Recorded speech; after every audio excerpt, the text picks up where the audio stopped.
ముస్లిమాల బాంధవులకు ఏమన్నా గేట్లో నిలిచిండేది అంటే number 1 నాలంపూర్ sign నా నంబర్ 2 కొత్తూరు మధ్యన నిలిచేది ముస్లిమాల బాంధవులు కూడా అని చెప్పితే ఈ కొత్తూరు అదే తర ఉన్నాం. మా బ్లాక్ ప్రింట్ అమ్మానన్న మీకంటే ఇద్దరు సేరి వాళ్ళు యాపొద్దు వాళ్ళు అంతే నేను అంతే జతలోనే కాసుకొని జతలోనే ఉంటాం మేము యాపొద్దును. అదే నేను యాపొద్దు మనుషుల నాకు మంచి చేసిండేవాడిని యాపొద్దు నేను మరువును.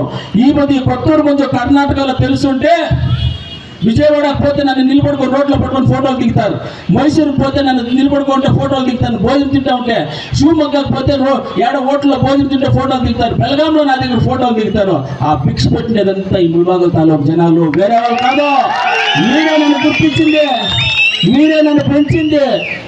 ఎన్నో ఆస్తులు ఉంటాయి, ఎంతో ఉంటాయి. ఎవరు వాళ్ళ ఊరికి జనాలు తెలిసేలే, వాళ్ళెవరు మాట్లాడేలా. మనం చాలా తక్కువ ఉన్నా కర్ణాటక లెవెల్లో తెలిసేట్లు చేస్తారు కదా మీరు. దీనికన్నా ఏమై ఆస్తి కావాలా? దీనికన్నా ఏమి ఆస్తి కావాలా? ఈ ఆస్తి చాలదా? ఈ జనాలు ఉండే చాలదా? ఈ ఆస్తి చాలదా మనకి? ఈ ఆస్తినే శక్తివంత ఆస్తి. వేరే ఆస్తులంతా శక్తి కాదు, ఇవే శక్తివంత ఆస్తులు మనకి.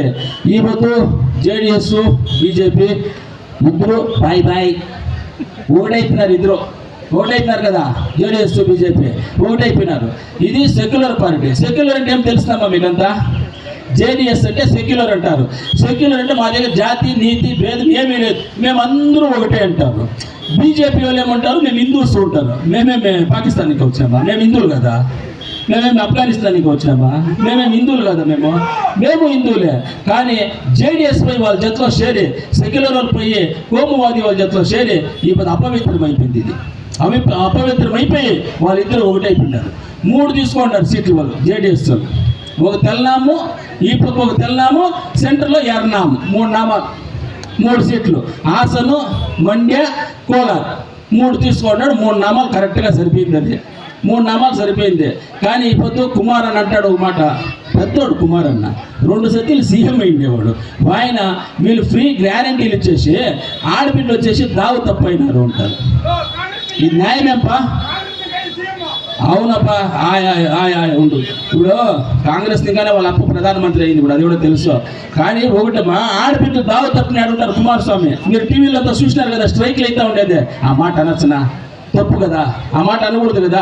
పైన సతి ఏమన్నా ఈ మాట నేను చెప్పును కూడా చెప్పకూడదు. బై డిఫాల్ట్గా మొదలే దాన్ని సారీ అడిగేసి చెప్తా. మన అంబరీష్ అన్న, మన కర్ణాటక ఫిల్మ్ మేకర్ అంబరీష్ అని ఎట్లా వాడు, ఆయన అంబరీష్ అన్న పెండ్లామె ఎలక్షన్ నిలిచింటే ఆపద వాళ్ళన్న రేవండి అంటాడు. ఏమంటాడు? అనేక అయ్యేలా నాకు ఆ మాట. ఆయమ్మ ఇప్పుడే మొగుడు చచ్చిపోయింది, ఇప్పుడే ఆయనకి ఎలక్షన్ కావాలన్నా, ఇది అవసరమా అని ఉత్తర చెడ్డుగా మాట్లాడతాడు ఆయమ్మని. అప్పుడు ఆయమ్మ ఇట్లా పొగబట్టుకోబోయే ఎలక్షన్కి లేనా ముగిసినా. అట్లా పైన సతి వాళ్ళు అన్న మాట్లాడా, ఈ సతి తమ్ముడు మాట్లాడా. ఇవంతా ఆడపెట్టిపోయిన ఒక గౌరవం, ఒక మర్యాద, ఒక ప్రీతి, ఒక విశ్వాసం ఉండాల. అవంతా మాట్లాడేదంత బాగా రాజకీయం చేద్దాం, తిట్టుకుందాం, అరుచుకుందాం, కొట్టుకుందాం, అన్నీ చేసుకుందాం. కానీ ఆడపిల్లల గురించి ఇట్లా చెడ్డ మాటలు మాట్లాడేది అవంత పద్ధతి కాదు. దాన్ని ఇంకా ఈ పొద్దు కర్ణాటకలో 20 సీట్ల కన్నా పైన గెలుస్తాం.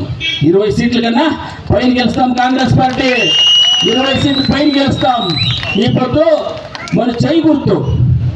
ఈ దేశంకి కాంగ్రెస్ పార్టీ ఏమి చేసింది మీరు అడగచ్చు మమ్మల్ని. ఈ దేశం స్వాతంత్రం తెచ్చింది ఎవరు? కాంగ్రెస్. దేశం స్వాతంత్రం తెచ్చింది ఎవరమ్మా? కాంగ్రెస్ పక్షమో. అప్పుడు బీజేపీ లేనే లేదు. బీజేపీ ఇప్పుడు మీద బీజేపీ పార్టీనే లేదు. అప్పుడు జేడిఎస్ పార్టీనూ లేదు. అప్పుడు కాంగ్రెస్ ఈ దేశానికి స్వాతంత్రం తెచ్చా. కాంగ్రెస్ ఈ దేశానికి టీవీ తెచ్చా. కాంగ్రెస్ ఈ దేశానికి టెలిఫోన్ తెచ్చా. ఈ కాంగ్రెస్ ఈ దేశానికి వచ్చేసి ఇంటర్నెట్ తెచ్చా. కాంగ్రెస్ ఈ దేశానికి కారణం తెచ్చా. అన్నీ తెచ్చా. కానీ రైతులకు ఎంతో సపోర్ట్ చేసుకోవచ్చా. వీళ్ళేం 10 ఉండి వీళ్ళేం చేసిండేదే 1,65,000 కోట్లు అప్పు చేసింది మాత్రం మన పైన కరెక్ట్గా చేసిన 1,65,000. 165 లక్షల కోట్లు. నేను లక్షలు ఇట్లు ఉల్టా చెప్పేస్తే 165 లక్షల కోట్లు అప్పులు చేసినారు అంతే వీళ్ళు. స్వాతంత్రం వచ్చేప్పటికి 60 ఏళ్ళకి కాంగ్రెస్ పార్టీ అప్పులు చేసిన 40 లక్షల కోట్లు, 40 లక్షల కోట్లు అప్పులు చేసినవి. వీళ్ళు 10 ఏళ్ళకి 1,65 లక్షల కోట్లు అప్పులు చేసేసి మనం ఇందంతా చేసినారు. కానీ ఈ పొద్దు 174 lakh crores 174 lakh crores అప్పు చేసేసినారు పైన. కానీ ఇదంతా చేసి పెట్టారు అంటే నేను ఒకటి అడుగుతానప్ప వాళ్ళని. ఈ పొద్దు గాడీలు ఫ్యాక్టరీలు చేసేవాడు వాడు రేట్ పెట్టుకుంటాడా?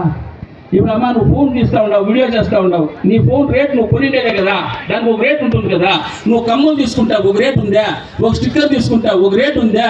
ఎందుకు రైతు పండిండే దానికి ఒక రేట్ లేదు? టమాటా కానీ, వంకాయ కానీ, ఉర్లగడ్డ కానీ, టమాటా కానీ, పచ్చిమిరకాయ కానీ, ఏమిటికే కానీ రేట్ ఉందా? ఎందుకు మా రైతు ఆ రేట్లు పెట్టుకోకూడదు? మా రైతు చేసేటట్ల పంటకి ఆ రైతుకి ఏం ఖర్చు పడింది, ఆ రైతు ఏం చేసినాడు, ఆ రైతుకి ఆ రేటు ఫిక్స్ చేసే అధికారం ఆ రైతుకే రావాలంటే ఈ పొద్దు కాంగ్రెస్ పార్టీ గెలవాలా, కాంగ్రెస్ పార్టీ గవర్నమెంట్ రావాలా, కాంగ్రెస్ పార్టీ మీ రేటు కోకోకోలా దానికి రేట్ ఉందా? ఏమన్నా టీవీ ఉందా లేదరా? రేట్ ఉందా? ఉంది. ప్యాంటా ఉందా? అన్నిటికీ ఉన్నాయా? అన్నీ ఉన్నాయా లేదు రేట్లో? ఎందుకు రైతు పెంచింది, రైతు పంట పెట్టింది రైతుకి ఎందుకు లేదు? గాడీలు మ్యానుఫ్యాక్చర్ వాడు రేటు వాడిది, కోకోకోలా వాడిది, పెప్సీది, స్టిక్కరు, పసుపు కుంకుమ వాళ్ళు రేటు వాళ్ళు పెట్టుకుంటారు. కానీ వాళ్ళంతా పెద్దవాళ్ళు అయితే ఉండరు. ఈ పొద్దు ఏమన్నా అన్యాయం అయితే ఉండేది, బీద స్థానంలో ఉండేది, రైతులు ఆత్మహత్యలు చేసుకుంటా ఉండేది అంటే ఈ ఇండియాలో ఉండేట్లా రైతులు మాత్రమే అట్లయితే ఉండేది. ఆ రైతులు పంట పెట్టిండేదానికి దానికి బెంబల ఒక ఫిక్స్ టమాటా రైతు పండేదానికి 1 కేజీకి 25 రూపాయలు ఖర్చు అయ్యింది. ఎవరికి? 1 కేజీకి 25 రూపాయలు, 40 రూపాయలు 1 కేజీ రైతుకి చెప్పి దానిపైన అరాజు మినిమం. ఇది ఇప్పుడు చీటీ చేస్తాం కదా మనం, మినిమం ఇంత, దానిపైన అరాజు అని. ఆ రకంలో చేయాలంటే మీరందరూ ఇప్పుడు కాంగ్రెస్ పార్టీని గెలిపేయాలా. కాంగ్రెస్ పార్టీని గెలిపించి కాంగ్రెస్ పార్టీ